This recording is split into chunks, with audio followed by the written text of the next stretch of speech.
ሰላም ጤና ይስጥልን የተወደዳችሁ የገበያ ሚዲያ ተከታታዮቻችን የዕለተ ሐሙስ ሚያዝያ 29 ቀን 2018 ዓ.ም ለዕለቱ የመረጥናቸው አዳዲስ ሀገራዊ ዓለም አቀፋዊ እንዲሁም ስፖርታዊ የዜና ዘገባዎቻችንን ይዘንላችሁ ቀርበናል።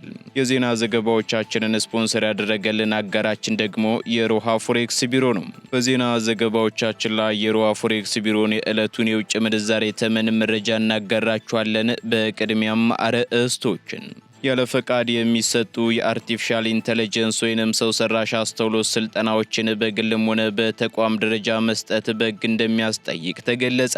ነገር ግን ከሚቀጥለው የትምህርት ዘመን ጀምሮ የአርቲፊሻል ኢንተለጀንስ ስልጠና በከፍተኛ ትምህርት ተቋማትና በዩኒቨርሲቲ ደረጃ በይፋ መሰጠት እንደሚጀምር ተመላክቷል። ሙሉ መረጃውን በዝርዝር እናጋራችኋለን። ከውጪ አሜሪካና ኢራን ጦርነቱን ለማስቆም ባለ አንድ ገጽ የመግባቢያ ሰነድ ለመፈራረም መቃረባቸው በስፋት ቢነገርም ኢራን ግን ከሰዓታት በፊት ሁለት እጅግ ጥብቅ የተባሉ ቀይ መስመሮችን ማስቀመጧ ተሰማም። ይህ የኢራን ያልተጠበቀ ቀይ መስመር የተሰማው ደግሞ አሜሪካ ባለ አንድ ገጽ የመግባቢያ ሰነዱን ለመፈራረም በሚቀጥሉት 48 ሰዓታት ውስጥ ከቴህራን ምላሽ ለማግኘት እየተጠባበቀች ባለችበት ወቅት ነው ተብሏል። በዝርዝር ይዘነዋል።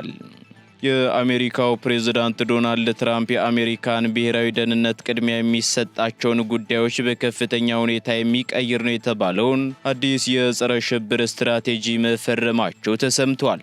ይህ በ16 ገጾች የተቀረጸው አዲሱ ሰነድ ቀደም ሲል አሜሪካ በዋናነት በውጭ ሀገራት በሚንቀሳቀሱ እንደ አይኤስአይኤስ እና አልቃይዳ ባሉ እስላማዊ አክራሪ ቡድኖች ላይ ትኩረት ታደርግ የነበረውን አካሄድ በመቀየር ትኩረቷን ወደ ምዕራባዊው ንፍቀ ክበብና ወደ ሀገር ውስጥ ስጋቶች እንድታዞር ያዛል ተብሏል። በዝርዝር የምትሰሙት መረጃችን ነው።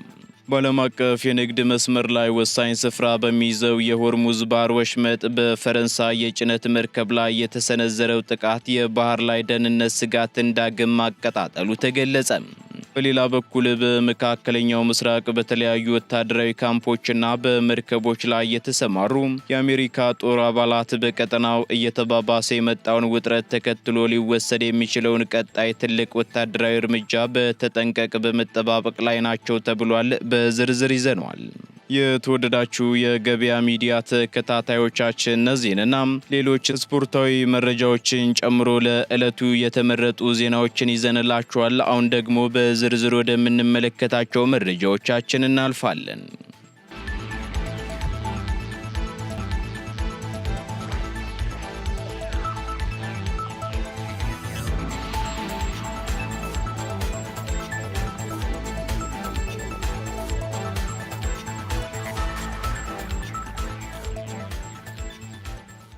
ያለ ፈቃድ የሚሰጡ የአርቲፊሻል ኢንተለጀንስ ስልጠናዎች በሕግ እንደሚያስጠይቁ ተገለጸ።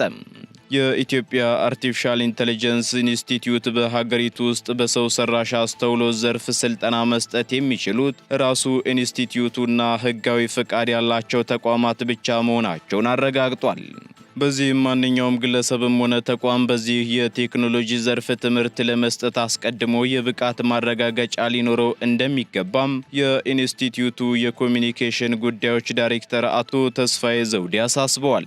ዳይሬክተሩ አክለውም ኢንስቲትዩቱ እስካሁን ባለው ሂደት ለማንኛውም የግል ተቋምም ሆነ ግለሰብ በዘርፉ የማሰልጠን ፍቃድ አለመስጠቱንም በግልጽ አስታውቀዋል። በመሆኑም ይህንን መመሪያ ደግሞ ተላልፎ የሚገኝ አካል በሕግ ተጠያቂ እንደሚሆንም ማስጠንቀቂያ ሰጥተዋል። ነገር ግን ከሚቀጥለው የትምህርት ዘመን ጀምሮ የአርቲፊሻል ኢንተለጀንስ ስልጠና በከፍተኛ ትምህርት ተቋማትና በዩኒቨርሲቲ ደረጃ በይፋ መሰጠት እንደሚጀምር ተመላክቷል። በአዋጅ ቁጥር 510/2014 በተሰጠው ስልጣን መሰረት ማህበረሰቡን የማሰልጠንና ለዘርፉ ምቹ ሁኔታን የመፍጠር ኃላፊነት የኢንስቲትዩቱ እንደሆነ የተገለጸ ሲሆን ህዝቡ ፈቃድ በሌላቸው አካላት በሚደረጉ አደናጋሪ ስልጠናዎች እንዳይታለልና ለአላስፈላጊ ወጪ እንዳይዳረግም ጥሪ ቀርቧል። ማንኛውም በዘርፉ መሰማራት የሚፈልግ አካልም ከኢንስቲትዩቱ ጋር በመቀናጀት የሀገሪቱን የአርቲፊሻል ኢንተለጀንስ ፖሊሲና ስትራቴጂውን መሰረት አድርጎ መንቀሳቀስ እንዳለበትም ተገልጿል።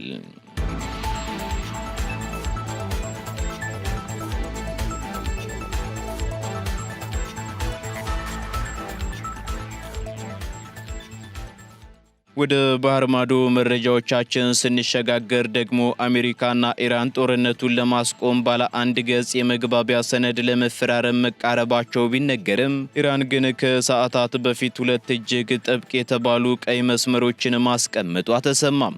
ዋይት ሃውስ ጦርነቱን ለማስቆም የሚያስችል ሰነድ ላይ ለመፈረም መቃረቡን አክሲዮስ የተሰኘው የዜና ወኪል ዘግቧል። ሁለት የአሜሪካ ባለስልጣናት ማናገሩን እንዲሁም በጉዳዩ ላይ ማብራሪያ የተሰጣቸው ሁለት ሌሎች ምንጮችን የጠቀሰው መገናኛ ብዙሃኑ የመግባቢያ ሰነዱ ሊፈረም መሆኑን አረጋግጧልም ብሏል። በመሆኑም ይህ ባለ አንድ ገጽ ነው የተባለው የመግባቢያ ሰነድ ስለ ኒውክሌር ድርድር ማዕቀፍም እንደሚያስቀምጥ ተጠቅሷል። የኢራን የኒውክሌር ፕሮግራም መቋረጥን የሚያካትተው ይህ የመግባቢያ ሰነድ የማዕቀብ መነሳትንና በሆርሙዝ ወሽመጥ ያለምንም እክል መርከቦች እንዲንቀሳቀሱ ማድረግን እንደሚጨምርም ተገልጿል። በሌላ በኩል በሁለቱ ሀገራት ንግግር ውስጥ የኒውክሌር ፕሮግራም መቋረጥና የሆርሙዝ ወሽመጥ ዳግም መከፈት ሳያግባቧቸው የቆዩ ጉዳዮች እንደነበሩ ይታወሳል። በሌላ በኩል አሜሪካና ኢራን ስለ ኒውክሌር ድርድር ማዕቀፍን ያካተተ ባለ አንድ ገጽ የመግባቢያ ሰነድ ለመፈራረም ስለመቃረባቸው በዘገባዎች ቢሸራሸሩም ኢራን ግን በዩራኒየም ፕሮግራሟና በሆርሙዝ የባህር ወሽመጥ ላይ እጅግ ጥብቅ የተባሉ ቀይ መስመሮችን ማስቀመጧ ተነግሯል። ቴህራን ካስቀመጠቻቸው ጥብቅ የሆኑ ቀይ መስመሮች መካከል በዋናነት የኒውክሌር ማበልጸግ ፕሮግራሟ ፈጽሞ ለድርድር የማይቀርብ መሆኑን አስታውቃለች። በድርድሩ ላይ ዋነኛ አከራካሪ ነጥብ የሆነው በከፍተኛ ደረጃ የበለጸገ የዩራኒየም ክምችቷ ጉዳይ ቢሆንም ኢራን ግን ይህንን ክምችት ከሀገሯ ውጭ ያሳለፋ ለመስጠት እንደማትስማማ ጠንካራ ተቃውሞ እያሳየች ትገኛለች ተብሏል። ሁለተኛው የኢራን ቀይ መስመር ደግሞ የሀገሪቱን ሉዓላዊነትና በቀጠናው ያላትን ወታደራዊ አቋም የሚመለከት ሲሆን በተለይም በዓለም የነዳጅ ንግድ ላይ ከፍተኛ ስትራቴጂካዊ ጠቀሜታ ባለው የሆርሙዝ ወሽመጥ ላይ ያላትን ሉዓላዊ ቁጥጥር በድርድር ጠረጴዛው ላይ እንደማይቀመጥም አስታውቃለች። በዚህም በአካባቢው ያለውን ሁኔታ በተመለከተም ኢራናውያን በባህር መተላለፊያው ላይ ያላቸውን ቁጥጥር እጅግ እያጠበቁት መጥተዋልም ተብሏል። በሌላ በኩል ፕሬዝዳንት ዶናልድ ትራምፕ በሆርሙዝ ወሽመጥ የጀመሩትን ፕሮጀክት ፍሪደም የተሰኘ የመርከቦች ማጀብ ዘመቻ ከኢራን ጋር በንግግር ለመስማማት እድል ለመስጠት ሲሉ ለጊዜው ማቆማቸውን መዘገባችን ይታወሳል።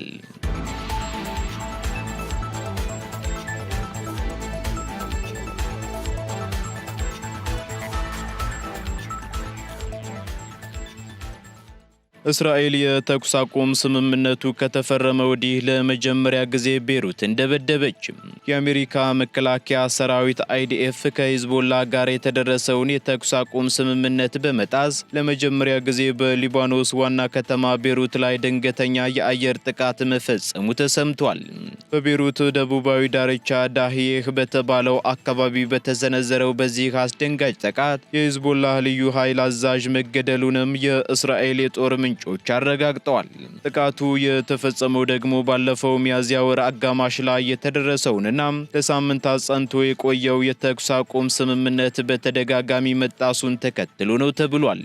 የእስራኤሉ ጠቅላይ ሚኒስትር ቤንያሚን ኔታንያሁ ስለ ጥቃቱ በሰጡት መግለጫ ማንኛውም የተኩስ አቁም ስምምነት እስራኤል ራሷን ከመከላከል አያግዳትም ያሉም ሲሆን የተገደለው የሂዝቦላ አዛዥም በእስራኤል ላይ ለሚሰነዘሩ ጥቃቶች ዋነኛ አስተባባሪ እንደነበርም ገልጸዋል። በሊባኖስ በኩል ግን ጥቃቱ የስምምነቱን መሪዎች የጣሰና የንጹሃንን ሰላም የሚያውክ ነው በሚል ከፍተኛ ተቃውሞ እያቀረበ ይገኛል። ጥቃቱ በተፈጸመበት ወቅትም በቤሩት ደቡባዊ ክፍል ከፍተኛ የፍንዳታ ድምፅ የተሰማ ሲሆን በአካባቢው ነዋሪዎች ላይም ከፍተኛ ስጋትና ድንጋጤ መፈጠሩን ሮይተርስ ዘግቧል። ይህ እርምጃ ለሳምንታት አንጻራዊ ሰላም አግኝታ በነበረችው ሊባኖስና በቀጠናው ላይ ዳግም የጦርነት ደመና ሊያጠላ ይችላል የሚል ስጋት በዓለም አቀፉ ማህበረሰብ ዘንድ እየተቀሰቀሰ ይገኛል። በሌላ በኩል የተባበሩት መንግስታት ድርጅትና ሌሎች አሸማጋይ አካላት ሁለቱም ወገኖች ወደ ሙሉ ጦርነት እንዳይገቡና የተኩስ አቁም ስምምነቱን እንዲያከብሩ ጥሪ ያቀረቡ ይገኛሉ።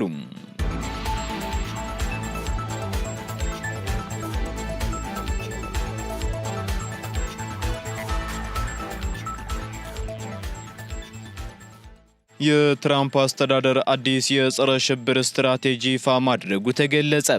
ፕሬዝዳንት ዶናልድ ትራምፕ የአሜሪካ ብሔራዊ ደህንነት ቅድሚያ የሚሰጣቸውን ጉዳዮች በከፍተኛ ሁኔታ የሚቀይር ነው የተባለውን አዲስ የጸረ ሽብር ስትራቴጂ በትላንትናው ዕለት መፈረማቸው ተሰምቷል።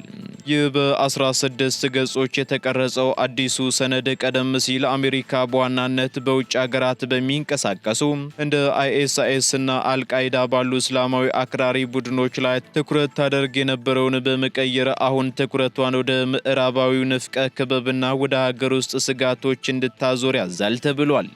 በዚህም በአዲሱ ስትራቴጂ መሰረት በላቲን አሜሪካ የሚንቀሳቀሱና ወደ አሜሪካ እጽ የሚያስገቡ ካርቴሎች እንደ የውጭ ሀገር የሽብር ድርጅቶች እንዲፈረጁ ተደርጓል። ይህም የአሜሪካ ጦር በካርቴሎች ላይ ወታደራዊ እርምጃ እንዲወስድና የገንዘብ ምንጫቸውን እንዲያደርቅም ሰፊ ስልጣን ይሰጠዋል መባሉን ፎክስ ኒውስ ዘግቧል። የዋይት ሀውስ የጸረ ሽብር ዳይሬክተር ሰባስቲያን ጎርካ እንደገለጹት ካርቴሎች ከዓለም አቀፍ ግጭቶች በበለጠ የአሜሪካውያንን ሕይወት እየቀጠፉ በመሆናቸው ይህ እርምጃ የግድ አስፈላጊ ሆኗል ሲሉ ተናግረዋል።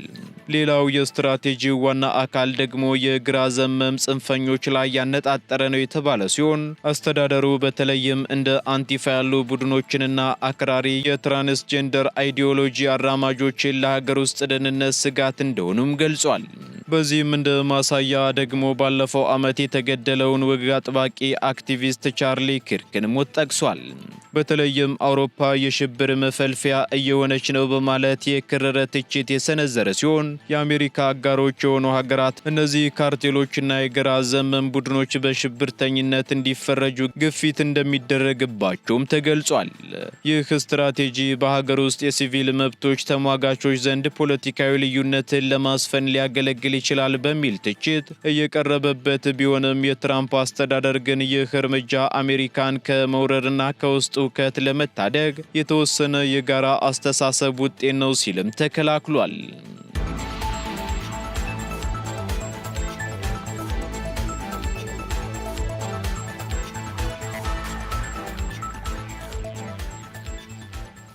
በመካከለኛው ምስራቅ የሚገኙ የአሜሪካ ወታደሮች በቀጠናው የሚከሰተውን ቀጣይ ወሳኝ እርምጃ በመጠባበቅ ላይ መሆናቸው ተገለጸ። በመካከለኛው ምስራቅ በተለያዩ ወታደራዊ ካምፖችና በመርከቦች ላይ የተሰማሩ የአሜሪካ ጦር አባላት በቀጠናው እየተባባሰ የመጣውን ውጥረት ተከትሎ ሊወሰድ የሚችለውን ቀጣይ ትልቅ ወታደራዊ እርምጃ በተጠንቀቅ በመጠባበቅ ላይ መሆናቸውን የፔንታጎን ምንጮችን ዋቢ በማድረግ የወጡ መረጃዎች አመላክተዋል ሲል ኒውዮርክ ታይምስ ዘግቧል። በቀጠናው በተለይም በኢራንና በእስራኤል መካከል ያለው የቃላት ጦርነትና የጥቃት ዛቻ ወደ ቀጥተኛ ግጭት ሊያመራ ይችላል የሚለው ስጋት በጨመረበት በዚህ ወቅት አሜሪካ በሺዎች የሚቆጠሩ ተጨማሪ ወታደሮቿንና የላቁ የጦር መሳሪያዎቿን ወደ ስፍራው አስጠግታለች ተብሏል። ከነዚህም መካከል ደግሞ የባህር ኃይል ልዩ ኮማንዶዎችና የአየር ኃይል መከላከያ ስርዓቶች ይገኙበታል ነው የተባለው። በአሁኑ ወቅት በባህርና በየብስ ላይ የሚገኙት ወታደሮች ዋነኛ ተግባር የአሜሪካን ጥቅሞች ማስጠበቅና አጋር ሀገራትን ከሚሰነዘር ጥቃት መከላከል ቢሆንም ሁኔታዎች ተባብሰው ወደ ሰፊ ጦርነት የሚያመሩ ከሆነ ግን ቀጥተኛ ተሳትፎ ለማድረግ የሚያስችላቸውን ዝግጅት እያጠናቀቁ መሆኑ ተነግሯል። ይህ በእንዲህ እንዳለ እንደ ግብፅና ሳውዲ አረቢያ ያሉ የቀጠናው ሀገራት ግጭቱ እንዳይባባስና መላውን መካከለኛው ምስራቅ ወደማይወጣበት ቀውስ እንዳይከተው ዲፕሎማሲያዊ ጥረቶችን እያደረጉ ይገኛሉ ተብሏል። ይሁን እንጂ የጦር ኃይሉ በትዕዛዝ ሰጪዎች በኩል የሚመጣውን ቀጣይ ትልቅ ኩነት ወይንም የዘመቻ ትዕዛዝ በመጠባበቅ ላይ እንደሚገኝ ተመላክቷል።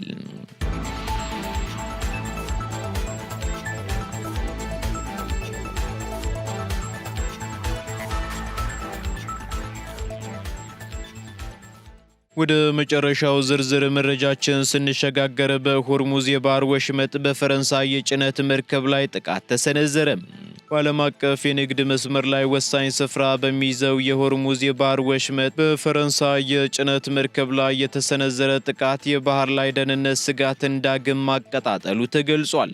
በፈረንሳይ የባህር ትራንስፖርት ግዙፍ ኩባንያ CMA-CGM የምትተዳደረውና ሳን አንቶኒዮ የተባለችው መርከብ ትላንት ወሽመጡን አቋርጣ ለማለፍ በምትሞክርበት ወቅት ባልታወቀ ተተኳሽ ጥቃት እንደተሰነዘረባት ኩባንያው አረጋግጧል።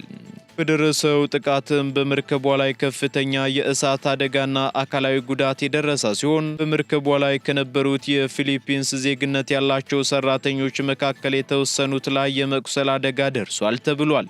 ጉዳት የደረሰባቸው ሰራተኞችም ለሕክምና የተወሰዱ ሲሆን መርከቧን በከፊል መጎዳቷ ተነግሯል።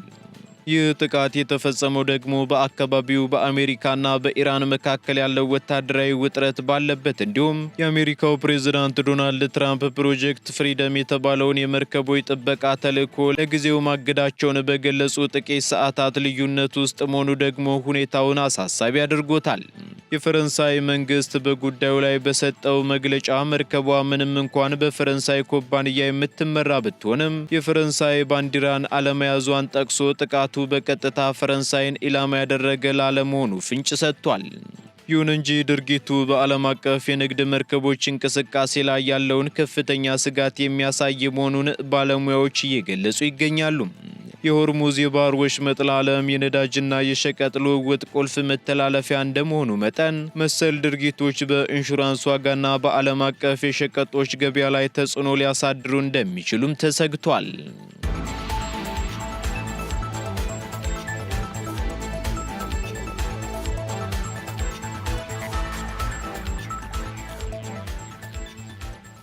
ቀጥለናል ውድ ተከታታዮቻችን። አሁን ደግሞ ስፖርታዊ መረጃዎቻችንን የምንሰማበት ሰዓት ላይ ደረሰን ሲሆን ስፖርታዊ መረጃዎችን መኮንን አልሞ አዘጋጅቷቸዋል። ተከታትለን እንመለስ። አመሰግናለሁ መላኩ። እንደምንውላችኋለሁ ውድ ቤተሰቦቻችን፣ እነሆ የሰዓቱን ስፖርታዊ ዜናዎች ወደ እናንተ አደርሳለሁ። የኢትዮጵያ ከ17 ዓመት በታች ብሔራዊ ቡድን የሀገር ቤት ዝግጅቱን አጠናቆ ወደ ሞሮኮ አምርቷል። የቡድኑን አቋም ለመፈተሽ ትላንት በአዲስ አበባ ስቴዲየም ከሐዋሳ ከተማ ጋር የልምምድ ጨዋታ ያከናወነ ሲሆን የኢትዮጵያ እግር ኳስ ፌዴሬሽን ፕሬዝዳንት አቶ ኢሳያስ ጅራና የስራ አስፈጻሚ ኮሚቴ አባላት በሜዳ በመገኘት ቡድኑን አበረታተዋል። የብሔራዊ ቡድኑ ልዑክ ንጋት አካባቢ ከሌሊቱ 10 ሰዓት ላይ ወደ አፍሪካ ዋንጫ አዘጋጁ ሀገር ሞሮኮ ማቅናቱ ተሰምቷል።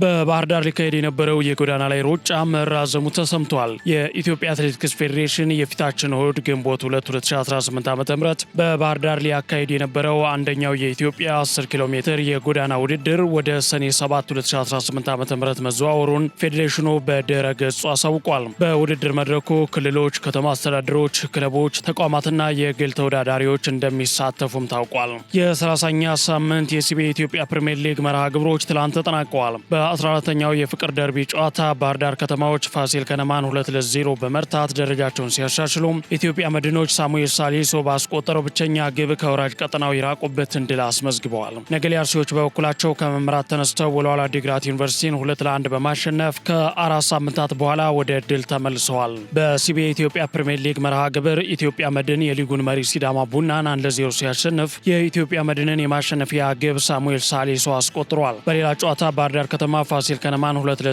በሆነ ውጤት ሲረታ ለጣና ሞገዶቹ የማሸነፊያ ግቦችን አማኑኤል ገብረ ሚካኤልና ብሩክ ሰሙ አስቆጥረዋል። ነገሌ አርሲ በበኩሉ ወልዋሎ ዓዲግራት ዩኒቨርሲቲን 2-1 በሆነ ውጤት አሸንፏል። የነገሌ አርሲን የማሸነፊያ ግቦች ኪቲኪ ጅማና ገብረ መስቀል ዱባለ ሲያስቆጥሩ ለወልዋሎ ዓዲግራት ዩኒቨርሲቲ ከሽንፈት ያልታደገችዋን ብቸኛ ግብ ሳምሶን ማሩ ከመረብ አሳርፏል። አዲስ አዳጊዎችና የውድድሩ ክስተት የሆኑት ነገሌ አርሲዎች ከ5 ተከታታይ ጨዋታዎች በኋላ 3 ነጥብ አሳክተዋል። የሲቢኤ ኢትዮጵያ ፕሪሚየር ሊግ 30ኛ ሳምንት ላይ የደረሰ ሲሆን ሊጉን ሲዳማ ቡና በ55 ነጥቦች እየመራ ይገኛል። 30 ጨዋታዎችን ያደረገው ሲዳማ ቡና 17 ንጹህ ግቦችንና 55 ነጥቦችን በመያዝ ሊጉን እየመራ ሲሆን በ7 ነጥቦች እየተከተለ የሚገኘው መቻል በበኩሉ 30 ጨዋታዎችን አድርጎ 14 ንጹህ ግብና 48 ነጥቦችን በመሰብሰብ ሶስተኛ ላይ ከሚገኘው ነገሌ አርሲ በግብ ክፍያ በልጦ ሁለተኛ ላይ ተቀምጠዋል። ነገሌ አርሲዎች ከመቻል ተመሳሳይ የሆነ 48 ነጥቦችን ሰብስበው በግብ ክፍያ አንሰው ሶስተኛ ደረጃ ላይ ሲቀመጡ ሐዋሳ ከተማ በ44 ነጥቦች አራተኛ ላይ ተቀምጠዋል። ምድረገነት ሽረ በ33 ነጥብ፣ መቀለ ሰባ እንደርታ በ30 ነጥብ እንዲሁም አርባ ምንጭ ከተማ በ28 ነጥቦች ወራጅ ቀጠና ላይ ተቀምጠዋል። የሲዳማ ቡናው የፊት መስመር አጥቂ አቤል ያለው የሊጉን ከፍተኛ ጎል አስቆጣሪነት በ14 ግቦች እየመራ ይገኛል። አዲሱ ግደይና ናትናኤል ዳንኤል በ10 ግቦች ሲከተሉ ታምራት እያሱና አማኑኤል ኤርጶ በ9 ግቦች እየተከተሉ ይገኛል። ይገኛሉ። የውጭ የማንቸስተር ሲቲ ሴቶች ቡድን የእንግሊዝ የሴቶች ሱፐር ሊግ አሸናፊ መሆን ችሏል። የአርሰናል ሴቶች ቡድን ከብራይተን አቻ መውጣቱን ተከትሎ ማንቸስተር ሲቲ ሻምፒዮንነቱን አረጋግጧል። አርሰናል ማንቸስተር ሲቲ ላይ መድረስ የሚችል ብቸኛ ቡድን የነበረ ቢሆንም ትላንት አቻ መውጣቱን ተከትሎ ማንቸስተር ሲቲ ሻምፒዮን መሆኑን አረጋግጧል። ማንቸስተር ሲቲ የቼልሲን የ6 ዓመታት ሻምፒዮንነት ሪካርድ መግታት ችሏል። የፈረንሳዩ ክለብ ፒኤስጂ ለሻምፒዮንስ ሊግ ፍጻሜ ደርሷል። በሻምፒዮንስ ሊግ ግማሽ ፍጻሜ የመልስ ጨዋታ ባየር ሙኒክ ፒኤስጂ አንድ አቻ በሆነ ውጤት ተለያይተዋል። የፒኤስጂን ግብ ዴምቤሌ ሲያስቆጠር ሃሪኬን ባየር ሙኒክን አቻ አድርጓል። በዚህም ፒኤስጂ በድምር ውጤት 6-5 በማሸነፍ ለፍጻሜ ማለፋቸውን አረጋግጠዋል። በአሰልጣኝ ሉዊስ ኤንሪኬ የሚመራው ፒኤስጂ ለተከታታይ ሁለተኛ ዓመት ነው የአውሮፓ ሻምፒዮንስ ሊግ ፍጻሜ ተፋላሚ መሆን የቻለው። የፈረንሳዩ ክለብ ፒኤስጂ በፍጻሜው ከእንግሊዙ ክለብ አርሰናል ጋር የሚገናኙ ይሆናል። የአውሮፓ ሻምፒዮንስ ሊግ ፍጻሜ ከ23 ቀናት በኋላ ግንቦት 22 2018 ዓ.ም ቅዳሜ ምሽት 1 ሰዓት ላይ ሃንጋሪ ቡዳፔስት ፖሽካሽ አሬና ስቴዲየም ይደረጋል። ዛሬ የሚደረጉ የአውሮፓ ሊግ ጨዋታዎች ምሽት 4 ሰዓት ላይ ፍራይቡርግ ከፕራጋ፣ አስቶን ቪላ ከኖቲንጋም ፎረስት ይጫወታሉ። የሪያል ማድሪድ ደጋፊዎች ኤምባፔን ከክለቡ ለማስወጣት ድምጽ እያሰባሰቡ ሲሆን የክለቡ የመልበሻ ክፍልም በድብድብ መረበሹ ተሰምቷል። ከ1.1 ሚሊዮን በላይ የሪያል ማድሪድ ደጋፊዎች ኪሊያን ኤምባፔን ከቡድናቸው እንዲለቅ ፊርማ አሰባስበዋል ተብሏል። የሪያል ማድሪድ ተጫዋቾች በበኩላቸው ከኤምባፔ ይልቅ ቪኒሲየስ ጁኒየርን እንደ መሪያቸው ይመለከቱታል። እናም እሱን ማግለል ጀምረዋል ተብሏል። እንደነሱ ምልከታ ከሆነ ማድሪድ ኤምባፔ በሌለባቸው 5 ጨዋታዎች ተከታታይ በማሸነፉና ኤምባፔ ሲመለስ 6 ጨዋታዎችን አድርገው አንድ ብቻ ማሸነፋቸውን ተከትሎ የኤምባፔ መኖር እንደጎዳቸው ማሰባቸውም ተገልጿል። ሪያል ማድሪድ ከተመሰረተበት ጊዜ አንስቶ ያለ ዋንጫ ረዥም ጊዜ የቆየው 3 ዓመታት ብቻ ሲሆን እንደሚታወቀው ማድሪድ ባለፉት ዓመታት ዋንጫ አላሳካም። በተጨማሪም በሪያል ማድሪድ ቤት ውስጥ ትልቅ መሰናክል የሚሆን ነገር ሰሞኑን እየተፈጠረ እንደሆነ ታውቋል። ቡድኑ ለሁለት መከፈሉ ከሰሞኑኑ ከወደ ስፔን እየወጡ ያሉ መረጃዎች የሚያሳዩ ሲሆን ትላንት ደግሞ በልምምድ ወቅት ቫልቬርዴና ቹዋሚኒ መደባደባቸው ተሰምቷል። ተጫዋቾች መሀል ገብተው ቢያገላግሉም ግጭቱ እስከ መልበሻ ክፍል አምርቶ እንደነበረ እየወጡ ያሉ መረጃዎች ያሳያሉ። ኦሬሊያን ቹዋሚኒና ፌዴ ቫልቬርዴ ትላንት በልምምድ ወቅት ጸብ መፍጠራቸውና ተጫዋቾቹ እስከ መደባደብ ደርሰው የነበረ ሲሆን ጸቡም በመልበሻ ክፍል ውስጥ ይበልጥ ተባብሶ መቀጠሉን ለሪያል ማድሪድ ቅርብ የሆነው ማርካ ዘግቧል። ከሰሞኑ በሪያል ማድሪድ መልበሻ ክፍል እየተፈጠረ ያለው ነገር እጅግ አሳሳቢ ደረጃ ላይ መድረሱ የክለቡን ደጋፊዎችም ማሳሰቡ ተገልጿል። በፌብሩዋሪ ወር በሪያል ማድሪድ መልበሻ ቤት አንቶኒ ሩዲገር የሪያል ማድሪዱን ተከላካይ ካሬራስን በጥፊ መማታቱ ይፋ ተደርጓል። ሩዲገር በሰዓቱ ንዴት ውስጥ በመግባቱ አልቫሮ ካሬራስ ላይ ቁጣውን አሰምቶ በከባድ ጥፊ በመምታት ተጫዋቹን መጉዳቱም ተገልጾ ነበር። በተጨማሪም 6 የሪያል ማድሪድ ተጫዋቾች ከነጭራሹ ከክለቡ አሰልጣኝ አርቢዮላ ጋር አያወሩም ተብሏል። አንዳንድ ተጫዋቾችም እርስ በርስ እንደማይነጋገሩ ነው ማርካ ይዞት የወጣው መረጃ የሚጠቁመው። ይህንን ተከትሎ የሪያል ማድሪድ አመራሮች ጆዜ ሞሪኖን ወደ ክለቡ እንዲመጣ ጥያቄ ማቅረባቸው ታውቋል። ጆዜ ሞሪኖም ከፈለጉ የፈለገውን ነገር እንዲያደርግ ሙሉ ስልጣን እንዲሰጠው ጠይቋል ተብሏል። የፈለኩትን ተጫዋች ተቀያሪ ማስቀመጥ እችላለሁ፣ የፈለኩትን ተጫዋች ማሰለፍ እችላለሁ፣ ይሄ ተጫዋች ተቀያሪ አይሆንም፣ ይሄ ተጫዋች መነካት አይችልም አትሉኝ ከሆነ ብቻ ነው ወደ ሪያል ማድሪድ የምመለሰው ሲል አሳውቋቸዋል። መላኩ ለሰዓቱ ያስኳቸውን ዜናዎች በዚሁ ልቋጭ። አመሰግናለሁ።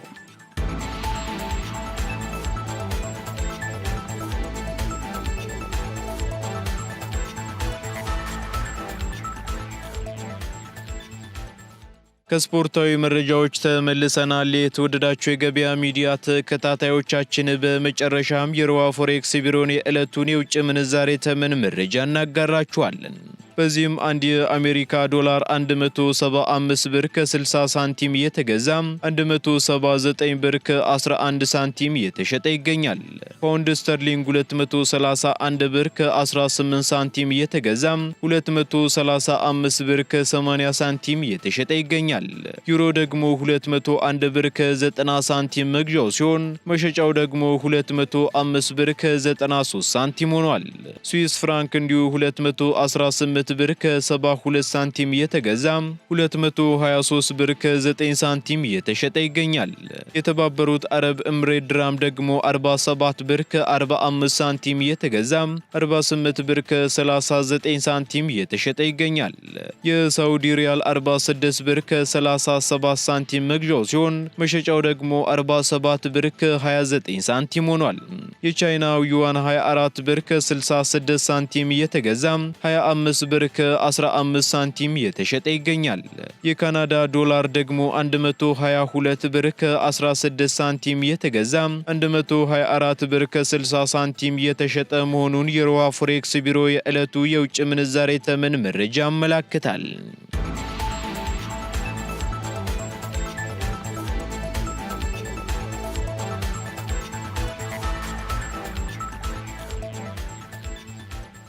የተወደዳችሁ የገበያ ሚዲያ ተከታታዮቻችን ለዕለቱ የመረጥናቸው ዜናዎቻችን እነዚህን ይመስሉ ነበር። ስፖርታዊ መረጃዎችን ጨምሮ ሌሎች ኢኮኖሚያዊ፣ ማህበራዊና ፖለቲካዊ መረጃዎቻችንን ለማግኘት ታዲያም የገበያ ሚዲያን እንድትወዳጁ እንጋብዛለን። መልካም ጊዜን ተመኘን።